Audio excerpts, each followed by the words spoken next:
Du coup, bonjour à tous. Merci de participer à ce troisième live, donc qui abordera plutôt la nutrition. C'est un peu particulier aujourd'hui parce que c'est aujourd'hui que devait avoir lieu le stage No Brain No Gain. Donc voilà, donc on sera reporté à 2021 bien sûr. Euh, du coup, je me présente rapidement. Maintenant, vous me connaissez. Moi, c'est Yann. Je suis éducateur sportif sur Paris, spécialisé en réathlétisation. Et donc, j'étais l'organisateur du stage. Je suis l'organisateur du stage No Brain No Gain, qui a pour but de faire découvrir à tous les passionnés de sport de combat et d'arts martiaux la préparation physique, la préparation mentale et la nutrition. Et en gros, tout ce qui va entourer la performance. Donc l'idée, c'est de progresser ensemble et de partager un maximum. Donc n'hésitez pas pendant le live à poser des questions. Aujourd'hui, j'accueille Raphaël, qui était l'un de mes formateurs en BPGEPS et à qui je vais laisser la main, qui va se présenter. Je t'en prie, Raphaël. Salut à tous. Donc Raphaël, du coup, sans surprise. Je suis également coach sportif, diététicien. Je suis spécialisé, le mot un peu fort, galvaudé, tout ce qu'on veut, mais à défaut de meilleurs termes, en ce qu'on appelle en suivi individuel, donc en prendre quelqu'un par la main et se concentrer également sur son entraînement sportif et sa nutrition, peu importe son sport, son niveau, son objectif, etc. Et donc, beaucoup de choses gravitent autour de ça, mais je suis aussi coach sportif en CrossFit, en présentiel, en préparation physique auprès de certains athlètes, diététicien qui fait des consultations de diététique, et etc., etc. Je suis toujours très nul à cet exercice, Ça va, non, tu t'en sors pas trop mal. ouais, Euh, Une chose qu'on peut dire aussi, c'est que Raphaël continue toujours à me former malgré lui, grâce à ses podcasts qui ont inspiré un peu le format des lives qu'on fait aujourd'hui, qui sont l'Atelier Fit, que je vous encourage à aller voir. Ça tourne autour du CrossFit, mais on ne prend pas mal. Pardon de t'arrêter, mais ça ne tourne pas autour du CrossFit, l'atelier fit, justement. Pardon. Ouais, non, Non, mais c'est que l'atelier fit typiquement, de Paris, donc il y a le Paris de Jean-Marie à la base, hein, que j'ai rejoint au début de l'aventure, mais c'était son projet initialement. Le pari de l'atelier fit, c'est de ramener des gens qui gravitent autour de la santé, de l'entraînement, de la nutrition, etc., CrossFit ou pas, et de ramener quiconque qui a un truc à dire sur ce petit monde de la science, de l'entraînement et de la nutrition et de la santé, qui a quelque chose à dire là-dessus. Donc ça peut être certes des athlètes de CrossFit ou des coachs, mais ça peut être un préparateur physique en vitesse, ça peut être un micronutritionniste au fond de son labo, ça peut être un préparateur mental. Donc non, il s'avère qu'on est deux gars qui avons une fibre CrossFit, ça c'est vrai. Mais on s'adresse, on espère en tout cas s'adresser à un public un peu plus large et on va embarrasser des gens un peu plus larges. alors, justement, mea culpa, je me reprends. Je voulais pas dire que c'était sur le CrossFit, mais il y a l'univers CrossFit qui est quand même ancré dedans, mais ça s'adresse à tout le monde. Voilà. Donc c'est pour ça, je vous encourage à aller le voir. D'ailleurs, le dernier épisode, c'était sur la préparation mentale, un peu sur le mindset et le développement personnel. Et ça complète pas mal ce qu'on a pu vous dire avec John il y a quelques semaines. Donc allez-y, je vous encourage à le voir. Et du coup, apparemment, on t'entend pas super bien, Raph. Ah, On va essayer comment je peux faire? peut-être essayer de parler un peu plus fort pour voir. Ben, je vais essayer.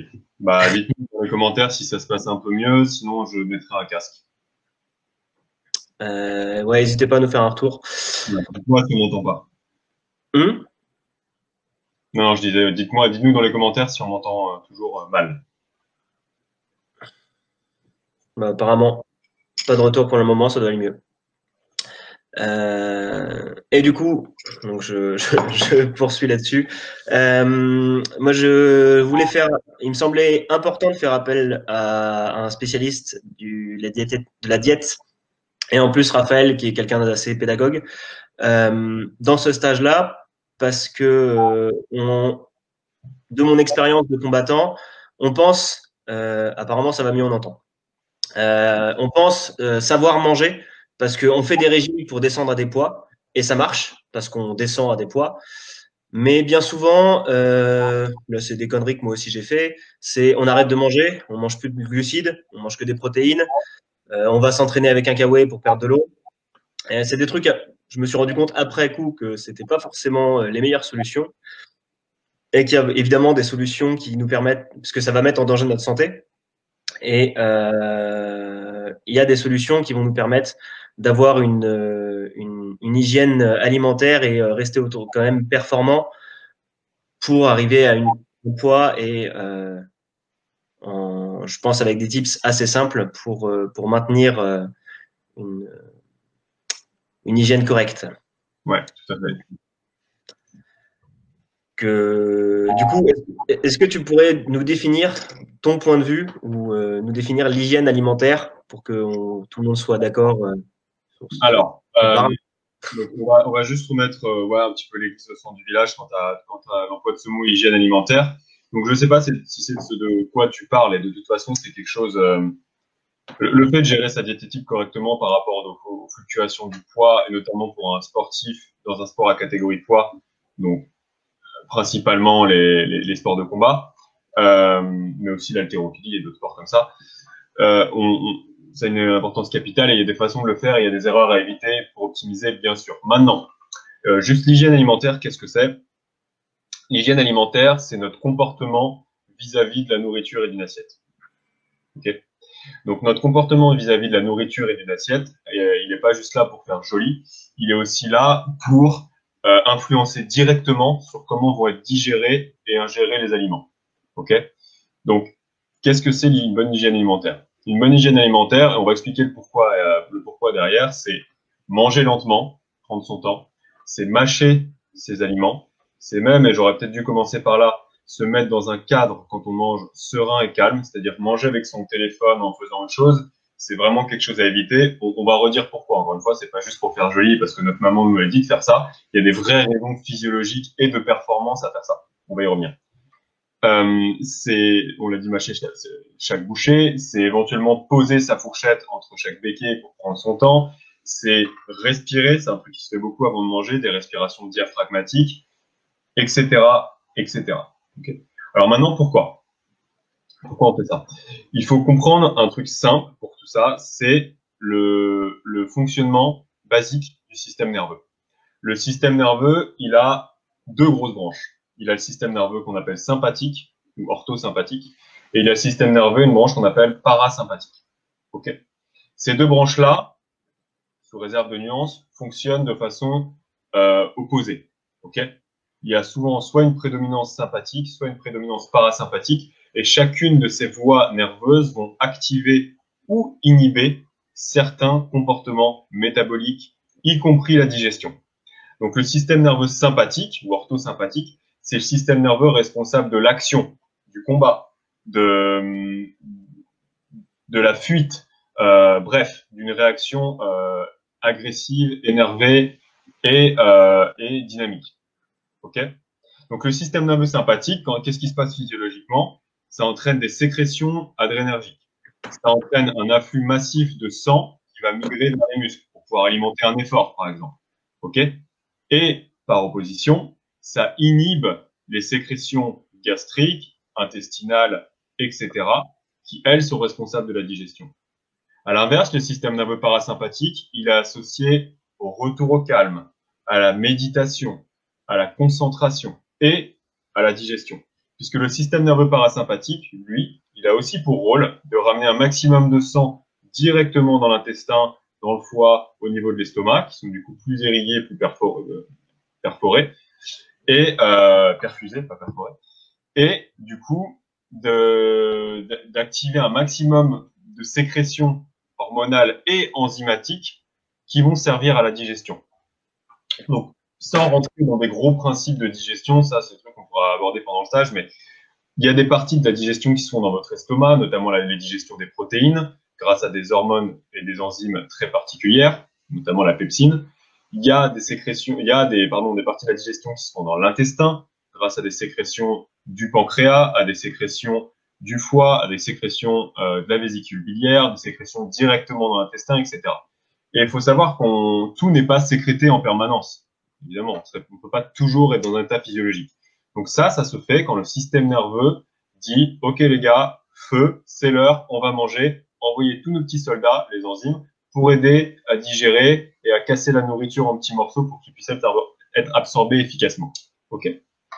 Donc, pour en revenir à nos moutons, si on passe notre temps à ne pas avoir ces pratiques alimentaires saines et donc ne pas manger dans ces conditions calmes associées au système nerveux parasympathique, et ben tout ce qu'on mange en fait sera de fait moins bien digéré, moins bien absorbé, puisque tout simplement on aura moins de matériel, d'enzymes, pour digérer tout ça. Ok. C'est aussi une raison pour laquelle on conseille après l'entraînement de faire un retour au calme avant de se jeter directement sur de la nourriture ou un shaker post-entraînement. Ok. Oui, il y a une fenêtre métabolique qui dure pas 10 minutes, c'est un peu plus long que ça. Mais avant ça, le plus important, ça sera d'avoir ce retour au calme pour se mettre dans un état nerveux favorable à la digestion. Donc l'hygiène alimentaire, c'est ça.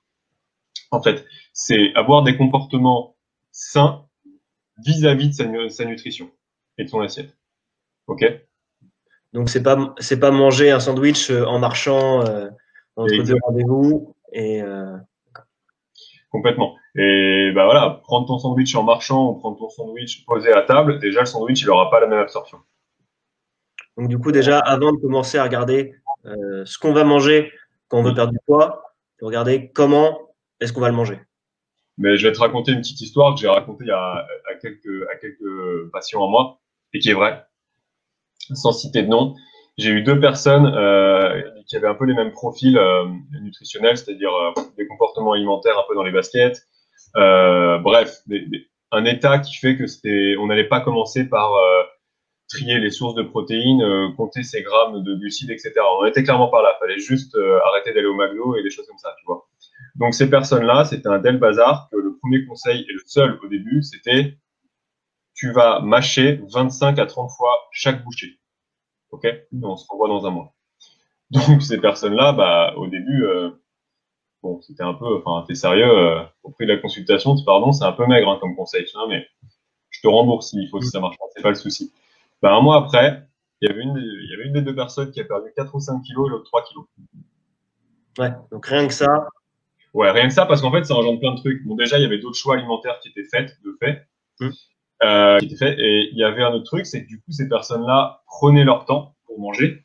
Donc, en prenant ton temps pour manger, tu manges moins. Déjà parce que ça prend plus de temps, et en plus parce que les hormones de la satiété, le neuropeptide YY, la leptine, des choses comme ça, ce sont des choses qui sont sécrétées pas directement à la première bouchée. Ça prend 10-15 minutes à vraiment être sécrété, à dire à ton cerveau, c'est bon, on a mangé, t'as plus faim.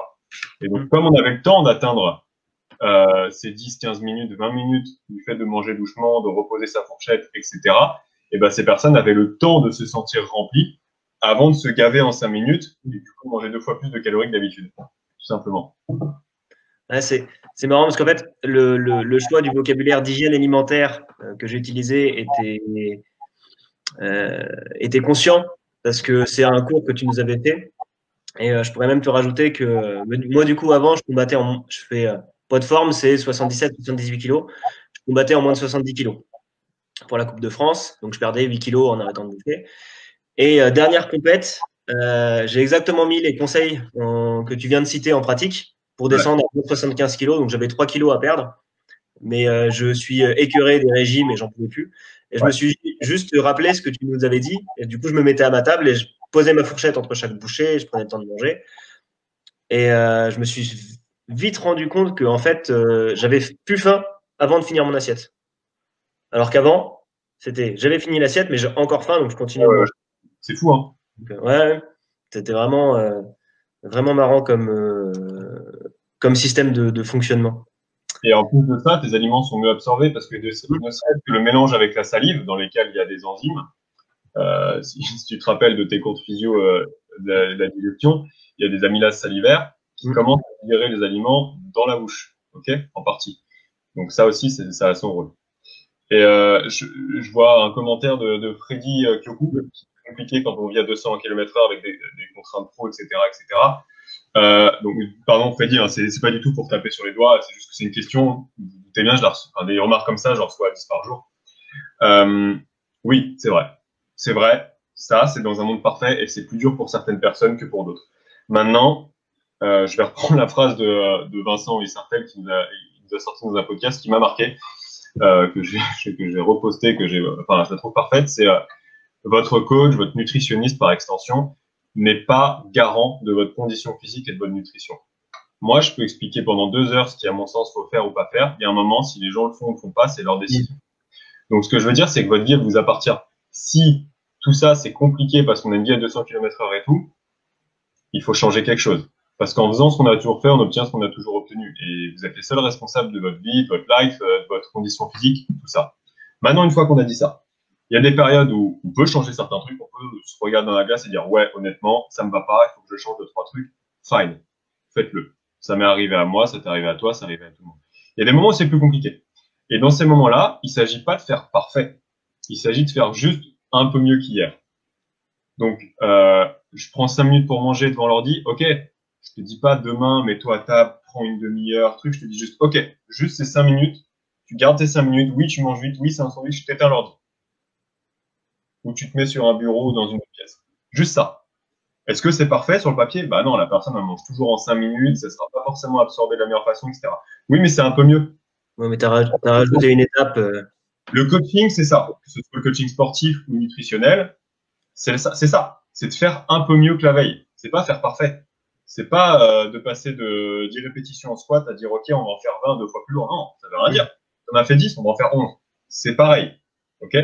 Et en rajoutant des petites étapes comme ça, ben, on s'assure de notre succès parce qu'en plus le cerveau fonctionne comme ça. Ça c'est un principe de base, notamment d'apprentissage des mathématiques. Et c'est un exemple qui est pris par Idriss Aberkan dans ses bouquins sur on appelle ça la neuroergonomie. En gros, comment fonctionne le cerveau, c'est dans les bouquins de mathématiques français, souvent, il avait constaté ça, la première page, c'est un problème hyper compliqué à résoudre. Hyper compliqué. Et genre, t'arrives avec un échec, déjà. Alors que les bouquins, souvent, alors pas tous, évidemment, c'est un exemple, ça se trouve, c'était même un exemple un peu faux, mais on comprend l'idée, de mathématiques américains, ou je sais plus d'où d'ailleurs, ils prenaient l'exemple, ça a commencé par un truc du genre 2 plus 2 égale point d'interrogation. Ouais. On est là, bah ok, débile, 4. Sauf que le bouquin était graduel comme ça, et c'était chaque fois un petit peu plus dur. Mais du coup, tu es en confiance, tu avances petit à petit. C'est du succès à chaque séance, et ça revient au même. Et ben la nutrition, ça doit être pareil. La nutrition, fuck ceux qui t'expliquent qu'à la fin de la journée, quand tu es dans un bazar alimentaire, si t'as pas compté tes protéines, que t'as pas le nombre de calories exact et que t'as pas tenu un journal MyFitnessPal, t'es une merde en comportement nutritionnel. Genre non, c'est pas ça la vie. Ça, c'est utile pour certaines personnes qui en sont à ce niveau-là de nutrition, mais ça reviendrait exactement au même que de dire, franchement, t'es débutant et au bout de 3 semaines d'entraînement, t'es pas déjà en train de faire des méthodes bulgares avec des couplets en pliométrie au début de la séance et tu te finis pas avec un triceps sur je ne sais quel temps sous tension de squat, etc. Oh, ta séance, elle est flinguée. Non, en vrai, non. Bah non. Bah non, évidemment que non. Alors, viens, pendant un an, déjà, t'apprends juste à faire les mouvements correctement. Ouais, c'est pareil. C'est pareil. Clairement. Du coup, ça, c'est l'étape numéro 1. Donc, se poser, se poser à table, prendre son temps de manger, se connecter un peu à son assiette. Et pour toi, l'étape numéro 2, une fois qu'on a réussi à maîtriser ça, est-ce qu'on doit tout de suite regarder ce qu'on mange? Est-ce qu'on doit commencer à compter nos calories? Ou est-ce qu'il y a une étape intermédiaire? Ouais, il y a des étapes intermédiaires. Et pardon, mais je vais enfoncer des portes ouvertes là, probablement. Je vais dire des trucs où tout le monde va faire, bah oui, n'empêche que, est-ce que vraiment tout le monde le fait? Il y a un truc tout con, et ça s'appelle la loi de Berardi, John Berardi, qui est le créateur ou honneur, je sais plus, de Précision Nutrition. Et je vais un peu la massacrer parce que je veux le dire en français, mais en gros, sa loi, c'est si un aliment sain est à votre portée ou accessible, vous ou quelqu'un que vous aimez le mangera. Si un aliment malsain est à votre portée ou accessible, vous, quelqu'un que vous aimez le mangera. Ok? C'est une façon de dire, avant même de regarder ce qu'on a dans l'assiette, regardons ce qu'on a dans notre environnement diététique. S'il y a de la merde dans vos placards, vous allez manger de la merde. Donc le premier truc, et ça je l'ai appris à mes dépens, après avoir coaché en nutrition des centaines de personnes, c'est des erreurs que j'ai vraiment faites. de dire à des gens de changer des comportements sans regarder comment ils faisaient les courses et ce qu'ils avaient dans les placards, et ça marche pas. Donc le premier truc, c'est ouvrir ses placards, prendre un gros sac poubelle et jeter la merde. Et je m'en fous du oui, mais ça, mais il y avait une promo, mais tout. Non. C'est vraiment quelque chose qui est pas bon pour toi, mais en même temps, notamment pour des raisons éthiques de on jette pas la nourriture et je comprends. Ben, dans ce cas-là, tu le donnes à des associations, il y en a qui seront très contents de les recevoir, il n'y a pas de souci. Si c'est vraiment de la merde, ne le donne pas, tu rends service à personne. Mais sinon, donne-le. Okay, et toi, déjà, fais le vide avant de faire le plein. Et une fois que tu as fait ça, fais une liste de courses correcte et va faire tes courses et remplis tes placards de bonnes choses. Boum. Donc là, pareil, hein, j'ai dit un truc, on se dit bon super, le live nutrition pour nous expliquer manger sans frais, cool. Ouais, mais n'empêche que ça commence par là. Je peux pas commencer à parler de principe d'absorption des protéines et des choses comme ça si déjà dans vos placards il y a des sneakers, du sucre et des Golden Grams. Genre, ça sert à rien ce que je dis parce que dans la vraie vie c'est pas ce qui va se passer. Et moi ce qui m'intéresse c'est ce qui se passe dans la vraie vie. C'est la fin de la journée, c'est ce que vous mangez. On peut geeker pendant 3 heures sur la nutrition. Si à la fin c'est McDo et sneakers, ben, ça changera rien. Okay. Donc ça commence par là. Ensuite, ça passe par la composition d'une assiette. Donc on pourrait faire des étapes intermédiaires, notamment avoir quelques compétences culinaires. C'est vrai que ça aide d'être en confiance dans sa cuisine. Donc c'est con, mais pour moi un coaching nutritionnel c'est ça aussi. C'est avoir des bons couteaux, avoir trouver des trucs pas trop chers pour s'équiper, avoir des choses comme ça, parce que c'est cool d'avoir des volontés. Mais si on dit ouais, mais je sais pas manger, c'est quoi? Pour se mettre à cuisiner, justement, pour éviter les produits. Et cuisiner, le mot est fort. Il ne s'agit pas de demain devenir Cyril Lignac. Hein. C'est pas ça. C'est juste faire des plats. En fait, l'idée, c'est de 90% de ce qu'on met dans notre bouche, on cuisine. Parce que la première règle de la bonne nutrition, si tu veux, c'est d'utiliser des aliments qui sont des ingrédients. Ok. Donc, le point commun entre un blanc de poulet et un avocat, c'est qu'il n'y a pas de liste d'ingrédients. La liste d'ingrédients d'un blanc de poulet, d'une escalope de poulet, ça va être escalope de poulet, normalement. Si c'est pas le cas, elle n'est pas bonne. Hein. La liste d'ingrédients d'un avocat, c'est avocat. C'est pareil. Ok. Il y a une autre règle qu'on aime bien, qui est un peu rigolote, c'est si votre grand-mère reconnaîtrait pas l'aliment, c'est qu'il n'est pas bon. Ouais. D'accord. Donc voilà, un aliment qui a une liste d'ingrédients, c'est que c'est déjà un produit transformé. Alors, pareil, on est en train de dire, faut pas être des malades de la nutrition et se dire, ah, ça y est, c'est un truc qui est un peu bon, mais il a été travaillé, je le jette. Non, c'est juste, 80-90% de ce que vous mangez, c'est censé ressembler à ça. Je n'avais pas prévu le coup, il y a vraiment une corbeille de... avec d'ailleurs un truc qui est en train de périmer en parlant de ça. Bref. Donc, c'est censé ressembler à ça. OK? Donc, utilisons d'abord ces aliments qui sont des ingrédients. Ensuite, il faut les travailler un petit peu, évidemment. Donc, le but, c'est pas de faire compliqué. Franchement, c'est comme l'entraînement. Commencez simple. Commencez super simple. Avant de vouloir faire des choses hyper compliquées et tout, apprenez à construire des plats basiques, sains et bons. Parce que ce qui va vous apporter des résultats, c'est pas d'être extrêmement précis sur 2 jours, c'est de la constance. La régularité. Ouais, c'est ça. Vous avez besoin de 5 ingrédients pour faire un plat correct.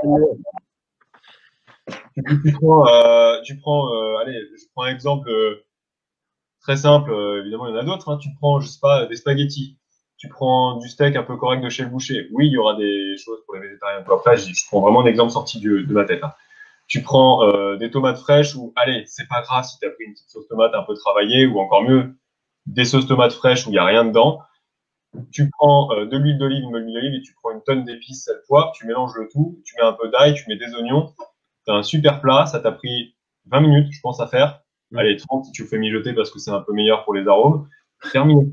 Et t'as fait un truc qui est super bon, qui est super simple, tu le fais dans les proportions qui te sont propres, et c'est bon. Et compose des plats comme ça, composés de 5 à 6 ingrédients maximum, allez, 8 repas sur 10, tu auras des résultats. Tu auras des résultats, que tu veuilles prendre ou perdre du muscle, ou perdre du poids, pardon, que tu veuilles juste recomposer ton esthétique ou, et ça nous intéresse aussi, que tu veuilles performer, tu auras directement des résultats. Et en plus, tu te prends moins la tête que scanner tous les codes barres de ce que tu manges pour mettre ça sur MyFitnessPal et avoir ta 80% des gens n'ont pas besoin de ça. Et attention, j'insiste, ça veut quand même dire qu'il y a des gens qui ont besoin de ça. Je suis pas en train de dire plus jamais personne ne devra utiliser le fait de compter ses calories et tout. Non, il y a des gens pour qui c'est nécessaire, bien sûr, pour passer à un certain niveau de précision. Mais rares sont les gens qui ont besoin de ça de base, et rares sont les gens qui ont besoin de ça longtemps. Ok? Si vous êtes athlète de haut niveau et tout, peut-être que vous avez besoin de ça. Peut-être. Il y en a, non. Ça va faire plus de mal que de bien, mais peut-être. Mais il y en a, non. Et peut-être c'est quelque chose, tu voulais en parler, mais peut-être c'est quelque chose qu'on va garder ça pour la formation parce que c'est un peu plus pointu. C'est vrai qu'on n'a pas abordé le fait de, à la fin de la journée, pourquoi on dit qu'une bonne nutrition nous donne de bonnes performances. Parce que c'est vrai que c'est une question, ça paraît évident pour tout le monde. On mange mieux, on performe mieux, mais pourquoi? C'est-à-dire physiologiquement, concrètement, qu'est-ce qui se passe dans notre corps au niveau hormonal, au niveau cellulaire, pour le fait que quand je mange un Big Mac, quand je mange brocoli poulet, ça change. Ça, c'est peut-être quelque chose, c'était pas pour faire du teasing, mais c'est peut-être quelque chose qu'on abordera à la formation. Je sais pas ce que tu en penses. Si, c'est bien. Bah, surtout que ça va être un peu plus long, du coup, j'imagine, comme à développer. C'est toi le chef. Donc. Et du coup, c'est pas mal parce que même dans les, sans aller jusqu'à parler de performance, je vois souvent des élèves, et je pense que tu en as vu plus que moi, des gens qui arrivent en disant je perds pas de poids, je comprends pas, pourtant déjà je mange bien. Alors en général, quand les gens disent je comprends pas, je mange bien, mais comme ce qu'on disait, c'est bien manger, il y a plein de définitions et ça dépend de ce qu'on appelle bien manger. Et du coup, ils disent je compte mes calories, mais ça marche pas. Et donc, du coup, ça rejoint ce que tu disais, il y a des étapes intermédiaires avant de vouloir se mettre dans une case de compter les calories. Ouais. Et j'avais une question sur tout à l'heure. Comment, du coup, pour toi, parce que tu parlais des aliments mauvais, aliments qu'il ne faut pas prendre, du coup, c'est la liste d'ingrédients pour les reconnaître. Ça, c'est la deuxième. Il faut moins prendre. Hmm. J'aime bien la nuance de il faut moins les prendre, pas les prendre. Oui, ouais, c'est un truc qui marche très bien. C'est si vous prenez un aliment et que vous pouvez, enfin, la bonne chose. Tu es obligé de zoomer pour regarder. Tu mets à 1 mètre de toi et tu regardes. Et de là, déjà, tu vas voir si c'est bon ou mauvais. Si à 1 mètre de toi, tu as une liste comme ça d'ingrédients, sans distinguer forcément ce que c'est, C'est qu'il y a un souci. c'est transformé. Donc oui, ça fait partie des aliments qu'on va moins consommer, qui sont occasionnels. Et on a une question que j'ai eue avant de préparer le live aussi. C'était est-ce qu'on peut dire qu'on a une bonne hygiène alimentaire ou quand on est végétarien ou alors est-ce que c'est une bonne chose d'être végétarien ou pas pour la santé? Parce qu'on dit beaucoup de choses sur l'assimilation des protéines, des choses comme ça. Oui. Qu'est-ce que tu en penses, toi, là-dessus? J'en pense que chacun fait ce qu'il veut. J'en pense qu'il n'y a aucun souci. Sans parler du côté éthique, hein. Sans parler du coup. En fait, les raisons pour lesquelles les gens deviennent végétariens, elles ne devraient même pas être abordées, puisque de toute façon, chacun fait ce qu'il veut. Après, il y a des choses à savoir. Une diététique végétarienne peut tout à fait être extrêmement saine, évidemment, mais surtout extrêmement alliée à la performance. On en a des tas, des exemples de personnes qui sont végétariennes et qui performent super bien. On va pas me lancer sur The Game Changer, qui était un ramassis de conneries, pour le coup, pour plein de raisons. Et c'est même dommage, parce que il y avait plein de bonnes choses à dire, et qu'ils ont pris tous les arguments fluctuants et absurdes.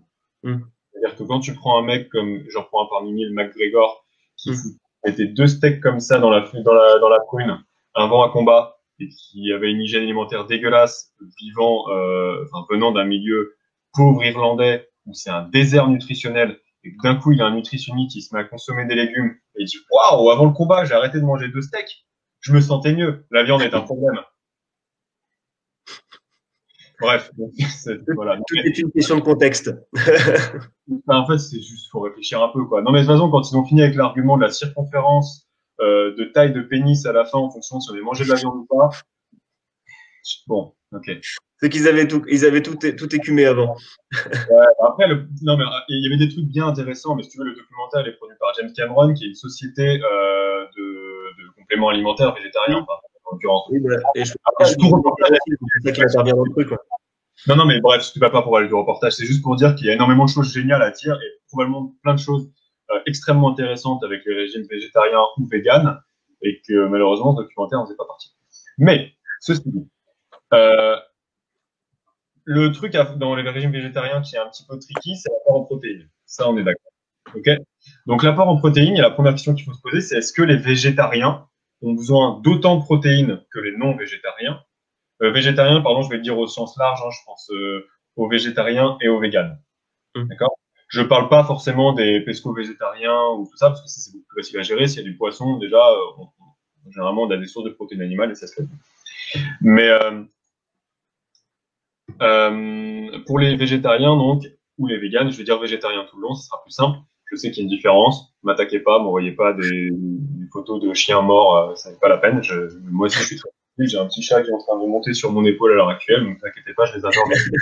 Peut-être plus que la plupart d'entre vous. Donc, ceci étant dit, l'apport en protéines chez les végétariens, on a trouvé, c'est pas moi qui le dis, c'est des études qui ont été menées, qui devraient être un petit peu plus élevés que les non-végétariens, que les régimes omnivores. Pourquoi?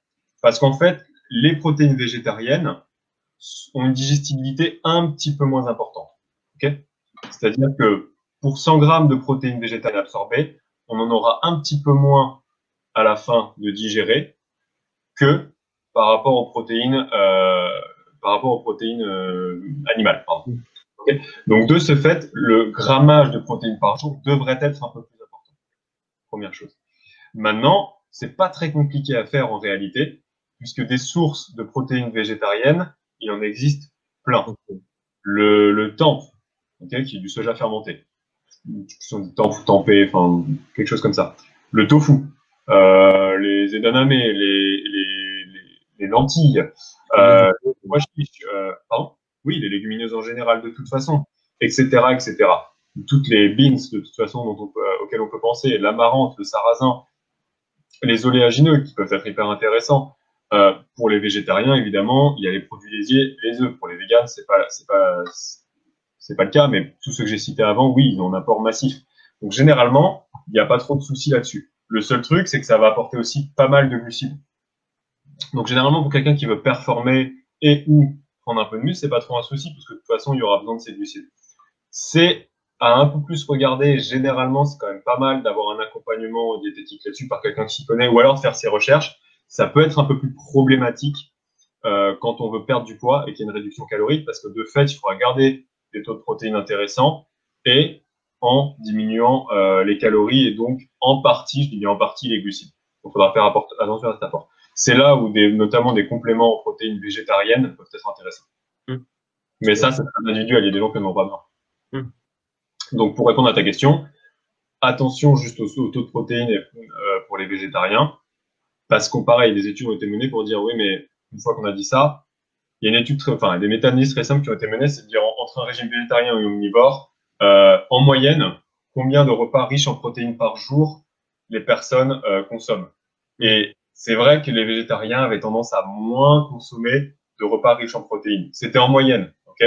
Mais une fois qu'on y fait attention, il y a absolument pas de problème, quasiment pas de différence, ou pas de différence, et les gens peuvent performer à un niveau. L'important, c'est d'être aligné avec ce qu'on aime faire, de toute façon. Il y a juste un dernier mythe, peut-être deux derniers mythes qu'on peut un peu démonter. Il y en a deux qui sont un peu intéressants. C'est tout ce qui est par rapport aux produits à base de soja, où je faisais moi aussi l'erreur il y a pas si longtemps que ça, mais après recherche et approfondissement, le soja avait cette espèce de mythe qui avait la peau dure de dire que ça posait des problèmes hormonaux, de testostérone et tout ça. Il s'avère qu'en fait, c'est pas forcément vrai. Les produits à base de soja, d'isoflavone et tout ça, ils ont pas d'effet sur la testostérone chez les hommes. Ok? Le soja, il provoque pas plus de risque de cancer du sein chez la femme, et tous ces trucs de problèmes de thyroïde et tout, en fait, on se rend compte que ça fait pas vraiment d'effet. Donc je sais pas vraiment d'où vient ce mythe-là en vérité, mais il s'avère que c'était plus un mythe qu'autre chose, donc il y aurait pas trop de soucis. C'est pas parce qu'il y a des traces d'oestrogène dans le soja ou un truc comme ça? Oui, il y a des traces d'oestrogène dans le soja, mais c'est pas forcément parce qu'on consomme des traces d'oestrogène, parce que c'est en quantité très réduite aussi, qu'on va forcément demain avoir les seins qui poussent. Ça marche pas forcément comme ça. Et sinon, c'est un peu le même truc que de dire on mange des œufs et du cholestérol, donc on va avoir du cholestérol dans le sang. Non, ça fonctionne pas comme ça non plus. Donc voilà, non, je sais pas trop d'où vient ce mythe-là, mais en tout cas, c'est relativement faux. Dans des conditions, dans des proportions contrôlées. Hein. Attention, je ne parle pas de quelqu'un qui mange 6 kilos par jour, mais dans des proportions normales, aucun problème. Le deuxième mythe, c'est enfin pas le mythe, mais en l'occurrence le principe de complémentarité des protéines. Ok. Donc on a un principe simple sur les protéines, c'est que dans notre spectre protéique, on a 20 acides aminés dans la nature. Les acides aminés, c'est les sous-composantes des protéines. Une protéine, on peut voir ça comme un collier de perles, d'accord, où chaque perle représente un acide aminé. Tac. Il y en a 8 qui sont dits essentiels. Leucine, thréonine, valine, isoleucine, lysine, phénylalanine, méthionine, et j'ai dit isoleucine. Je crois sur parole. Ouais. Bref, de toute façon, on s'en fiche. Ces 8 acides aminés essentiels, ils ont juste un principe simple, c'est qu'ils doivent être tous ensemble, d'accord, amenés en même temps pour activer la synthèse protéique. C'est-à-dire que s'il en manque un, le corps dit 1, feu rouge, il en manque un là, c'est pas de la protéine. Il n'active pas la synthèse protéique. Okay, synthèse protéique, c'est la reconstruction de tes tissus. Donc évidemment, ça concerne la prise de muscle, la reconstruction musculaire, mais les protéines, c'est tout. C'est tes yeux, c'est tes sourcils, c'est tes fanères, donc tes ongles, c'est tes cheveux, c'est tes os. Ok. Donc cette reconstruction protéique, elle est faite quand il y a un apport acide complet. Or, les protéines végétales, généralement, il manque une protéine, enfin un acide aminé, pardon, en fonction des catégories. Les légumineuses, par exemple, sont riches en lysine, mais pauvres en méthionine. Les produits céréaliers, c'est l'inverse. Donc, généralement, on conseille une complémentarité. C'est pour ça que tous les plats un petit peu phares végétariens, du style au Moyen-Orient, le couscous qui est souvent avec des pois chiches. En Amérique latine, le riz qui est souvent avec des haricots rouges. Ok ? Le riz avec du soja, quand on va vers l'Asie, tous ces plats-là qui sont souvent alliés, en fait, on se rend compte que ça apporte les deux avec un principe de complémentarité, ce qui crée une protéine complète, ce qui, du coup, rend la synthèse protéique possible. Et pendant longtemps, on s'est dit, bon, bah, du coup, les proportions, et notamment les proportions qu'on apprend en diététique, c'est il faut 2 tiers de céréales pour 1 tiers de légumineuses pour un régime végétarien. Et en fait, on s'est aperçu que c'est pas si vrai que ça. Il faut que l'apport soit varié, mais il n'est pas forcément obligé d'être complémentaire à l'échelle d'un repas.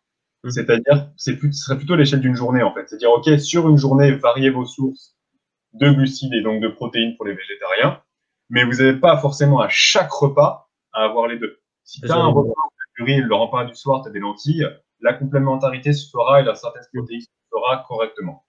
L'idée, c'est d'avoir une balance sur la journée, quoi. Exactement. Cool. Good. On a deux questions sur les régimes qui sont arrivés. Puis après, moi, je me suis écrit 2-3 petites questions aussi. Il y a Camille qui demande ce que tu penses du jeûne. Alors, ces questions simples, réponses compliquées. Déjà, il faut distinguer les jeûnes, parce que des types de jeûnes, il en existe un paquet. Donc, il y a des jeûnes intermittents, il y a des jeûnes de 2 jours, il y a des jeûnes d'une semaine. Je pense qu'elle fait référence au jeûne intermittent. Oui, c'est le truc le plus employé. Donc, le jeûne qui doit durer environ 16 heures minimum pour avoir un effet. En fait, je vais faire une réponse très chiante, mais c'est pour qui, pourquoi. C'est que ça va vraiment, vraiment, vraiment dépendre des gens. J'ai vu des gens avoir des super résultats avec ça, notamment avec des gens avec des inflammations chroniques, pour tout un tas de raisons un peu longues, pareil à évoquer ici, mais avoir des super résultats là-dessus. J'ai vu des gens à qui ça marchait pas du tout, et notamment pour des raisons sociales. Je vais te donner un exemple.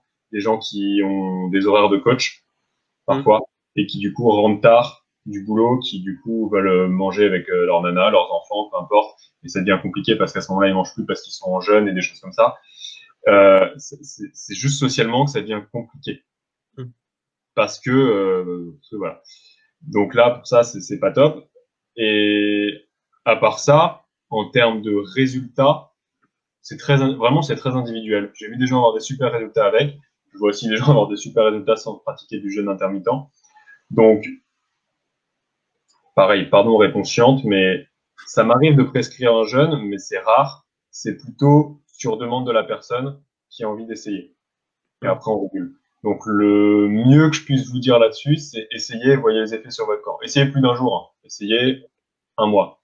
Et est-ce qu'il y aurait une répercussion sur la performance? Parce que du coup, je te pose la question, parce que Camille, qui te pose cette question-là, c'est une combattante de Shin-Kyokushin, qui fait des podiums dans des compétitions internationales, qui est 3e mondiale KWU et championne d'Europe aussi. Donc, le côté performance, je pense, peut l'intéresser aussi. Est-ce qu'il y a répercussions bonnes ou mauvaises, ou pas forcément? Si, c'est ce que je dis, mais ça, c'est pareil, c'est assez individuel. Ok. Et à la question, est-ce qu'il peut y avoir des bonnes répercussions sur la performance? Oui, oui, tout à fait. Tout à fait. Mais il peut ne pas y en avoir aussi. C'est une réponse de tocard, hein, parce que voilà, Ouais, mais c'est vrai. C'est-à-dire que là, comme ça, dire Camille fait ça, tu auras un bon résultat, je sais pas. de toute façon, c'est comme en prépa physique, quoi. La réponse est toujours ça dépend. Ouais, toujours ça dépend. Mais alors là, pour le jeune particulièrement, si tu veux, c'est vraiment les gens n'y réagissent pas tous pareil. Donc, sans regarder le rythme de vie de la personne, son passé nutritionnel, la façon dont elle va y réagir, tout ça, c'est difficile.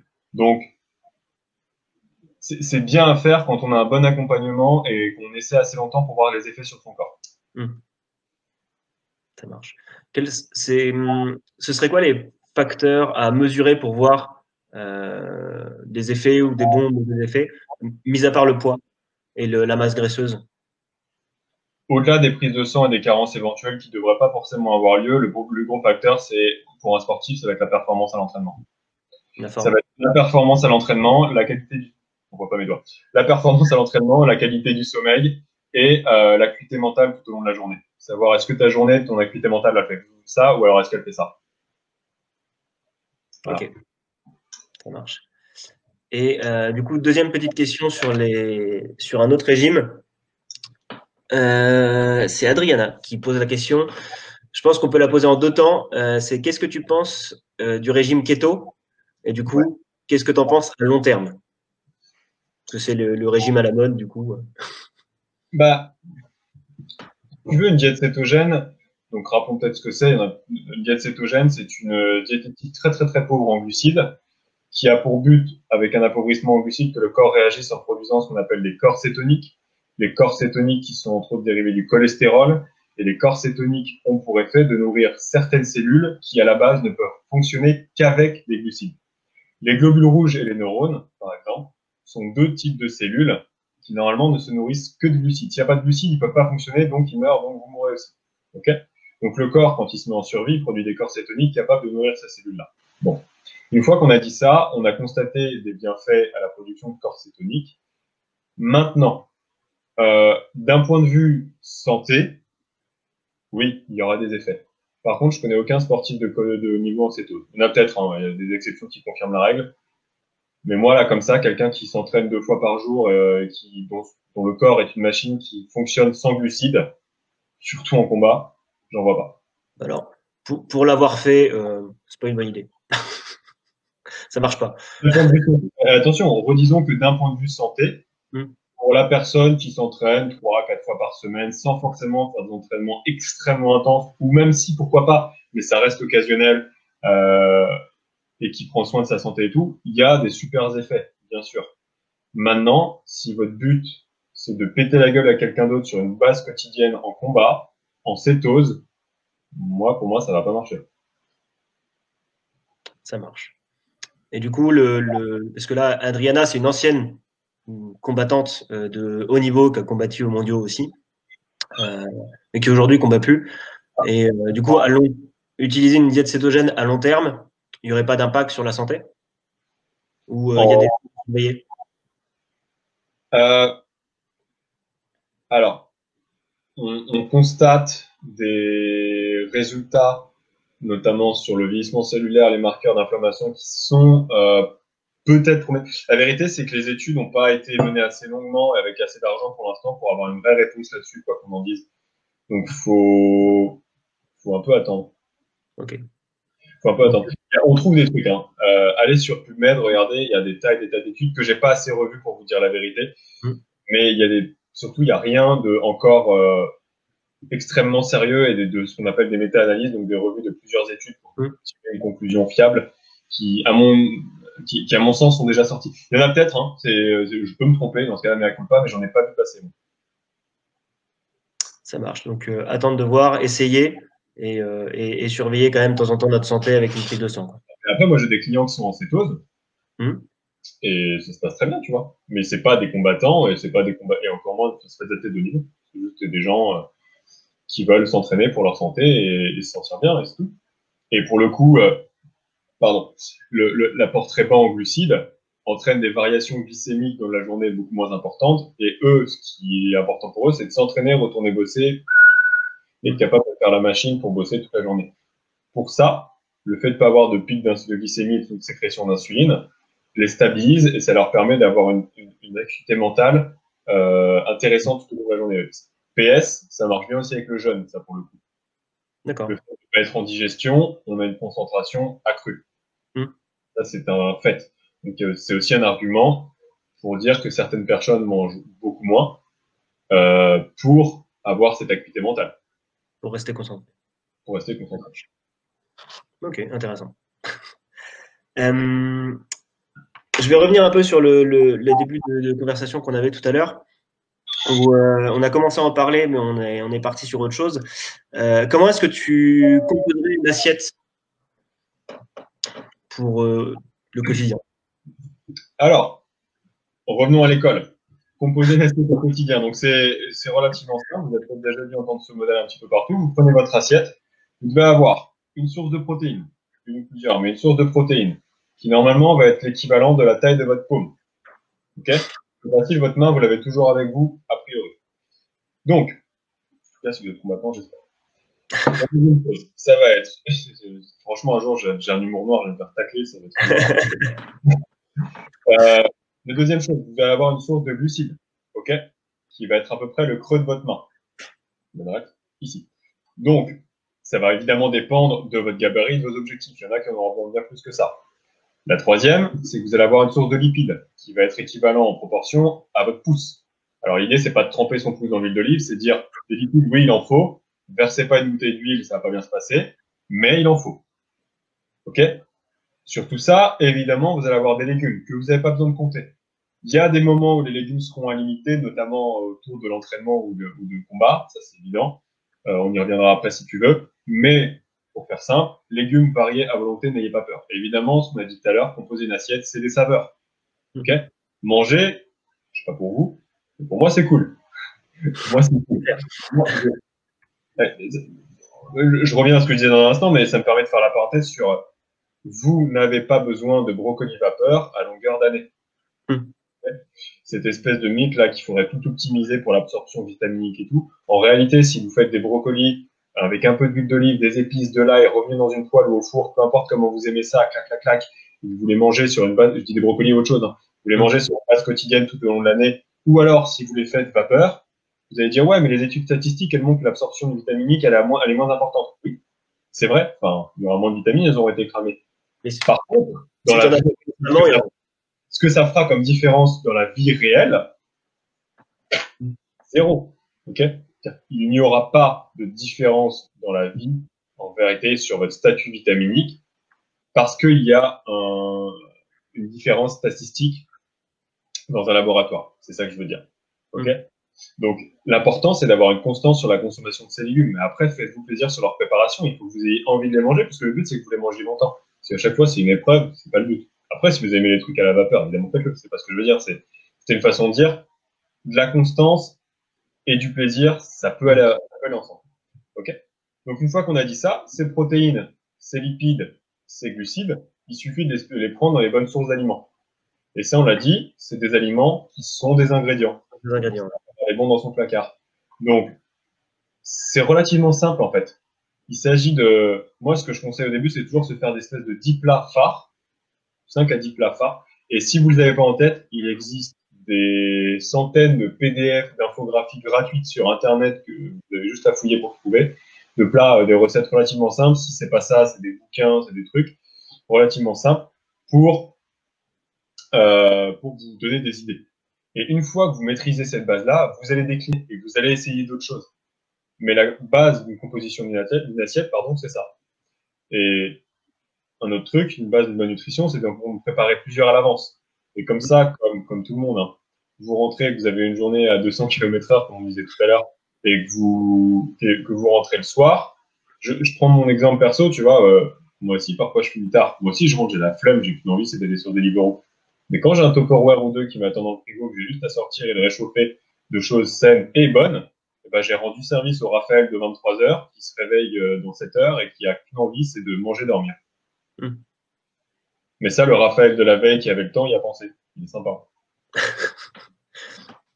Ouais, donc du coup, l'idéal, c'est de planifier et toujours dans un gain de temps et du coup, on a moins tenté de craquer. C'est le même principe que ne pas avoir de sneakers dans les placards. Si tu n'en as pas, tu vas pas craquer. Si tu as à manger dans ton frigo, tu vas pas faire Deliveroo, quoi. Et l'opposé de cette loi-là, c'est, enfin, le revers d'accès de cette loi-là, c'est si tu as des bonnes choses de prêtes, tu vas les manger aussi. Ça va plus loin qu'enlever des choses pourries, ça c'est la base. Une fois qu'on a fait ça, c'est mettre des bonnes choses à la place. Parce que si tu as un petit creux et que tu as un sneaker, tu prendras un sneaker. Si tu as un petit creux et que tu as une pomme, tu prendras la pomme. Logique. Logique. Et pourtant, est-ce que tout le monde le fait? Si tu veux, c'est pareil, hein, on rentrera beaucoup plus dans les détails, en plus de redire tous ces trucs-là dans le séminaire dans la vie réelle. Mais la nutrition, ça commence par là, en fait. Ça commence dans la vraie vie. Et c'est quelque chose qui, j'ai l'impression, aujourd'hui, est tellement oublié. C'est-à-dire qu'on veut tellement, tellement rentrer.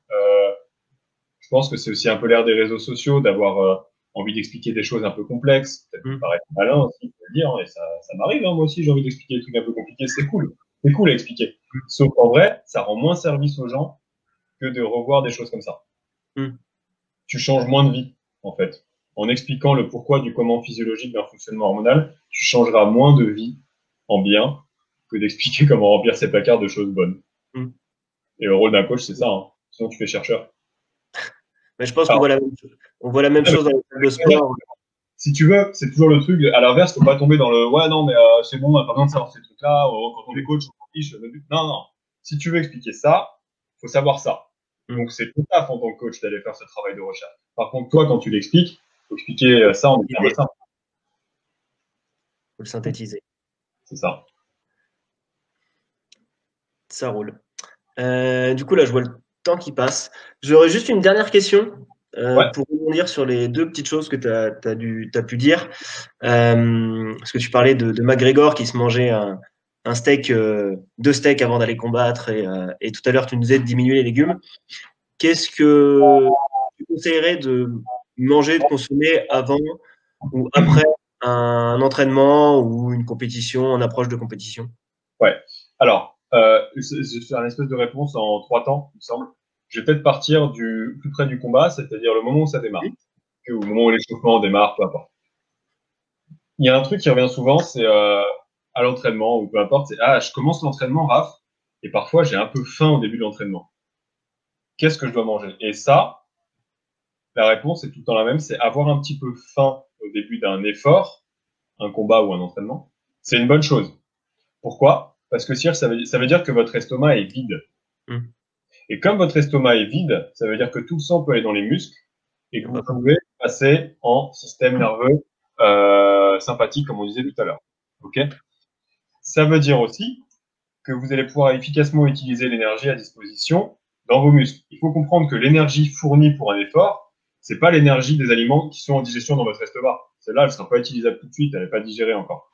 C'est l'énergie qui est déjà dans les muscles sous forme de glycogène, de glucose circulant dans le sang, de glycogène hépatique, donc dans le foie.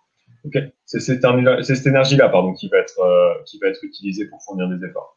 Donc, avoir un petit peu faim au début d'un entraînement à combat, c'est une bonne chose. C'est-à-dire que vous avez digéré, vous êtes prêt à performer. Okay, vous allez voir que la faim s'estompe très vite. Reculons un petit peu maintenant. Quoi manger avant le combat, pardon. La première chose, c'est quand. La règle des 3 heures est une bonne règle de départ. C'est-à-dire dire 3 heures avant une épreuve manger. Maintenant, ça dépend des gens. Il y a des gens, ils arrivent une demi-heure, 1 heure avant, ils n'ont pas de problème. Donc ça, c'est un petit peu de l'expérience. Moi, je dis aux gens, ouais, commencez 2 heures avant, et si ça se passe mal, vous reculez à 3 heures. Ça se passe bien, vous essayez un peu plus tôt si vous en avez besoin. Et après, ça va devenir individuel. Okay, le principe étant à quelle vitesse vous allez digérer. L'autre truc, le temps de digestion se fera en fonction de qu'est-ce qu'on mange. Qu'est-ce qu'on mange et qui va influencer sur la digestion, c'est la digestion des protéines, des lipides et des fibres, donc notamment des légumes, ralentit la digestion. C'est une bonne chose la plupart du temps. C'est pas forcément notre allié avant de performer. Okay, donc, avant de performer, l'idée, c'est de manger quelque chose qui va être relativement vite digéré. D'accord? Donc, oui, c'est pas le moment avant un combat de se faire une ratatouille comme ça. parce que vous serez en train de la digérer au moment du combat et c'est pas ce qu'on veut. Ok? C'est pas non plus le moment de manger une côte de bœuf, parce que vous serez en train de la de digérer. au moment du combat. C'est du bon sens, mais c'est vrai. Il y a un autre truc maintenant, c'est ok, maintenant qu'est-ce que je dois manger pour optimiser la performance et être sûr de bien performer? En vérité, c'est une question qui est un peu hypocrite parce que ça voudrait dire, bon, ça voudrait pas dire ça, mais c'est une question qui a le droit de se poser quand 90% du temps, la nutrition est déjà gérée. Et la plupart des gens chez qui j'entends cette question, quand on regarde le reste des repas, le reste de la semaine, des mois et de l'année, elle n'est pas optimisée.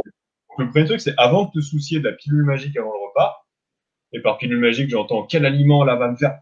En fait, le fait de manger du riz ou des pâtes avant ton repas et avoir ce niveau de précision, ça changera pas grand chose si ton repas de la veille, de l'avant-veille et tous tes repas de la semaine, ça a été des repas de merde. Okay. Donc, la première chose, c'est d'avoir avec constance une nutrition optimisée, plaisir aussi, et régulière. Ok?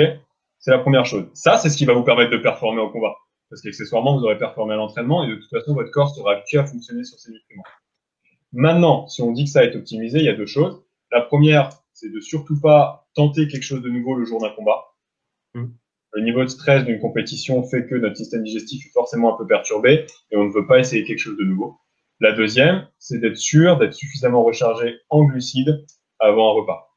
Donc, si le combat est le matin, c'est rare, ça peut se faire la veille au soir. Si le combat est l'après-midi, ça peut être lors du petit-déj et du déjeuner, dans des proportions qui vous sont propres et qui seront digérées, mais d'être sûr d'avoir un apport en glucides suffisant pour pouvoir performer lors de ces efforts-là. Donc là, du coup, je vais juste rebondir sur un truc qu'on disait sur un autre live avec John sur la préparation mentale. Ouais. Je pense que ce genre de truc-là, savoir quoi manger, surtout pour les compètes, ça peut se tester à l'entraînement, mais à mon avis, c'est comme ce que disait John sur les routines. Une routine, ça se met en place et ça se teste à des compétitions de moindre échelle. Et je pense que ce système de savoir quoi manger, comment manger, en quelle quantité, ça se teste sur des petites compètes avant d'aller à une grosse compétition.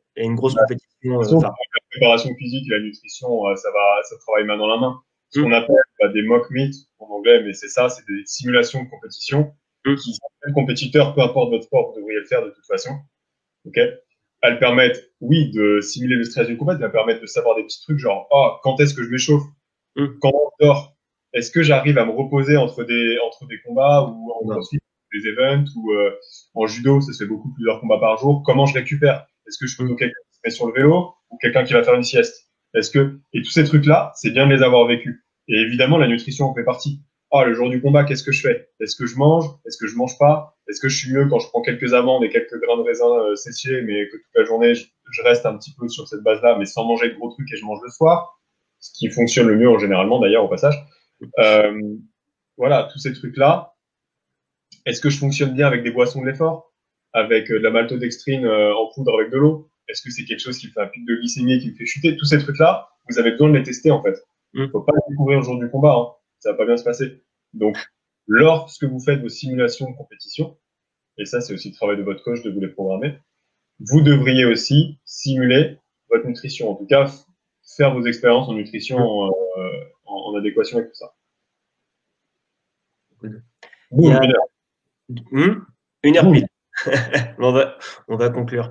Il y a juste John, du coup, dont je viens de parler, qui lui est préparateur physique, prépa mental, qui vient d'être diplômé d'ailleurs, félicitations John, qui nous demande qui pose une hypothèse sur du coup la digestion.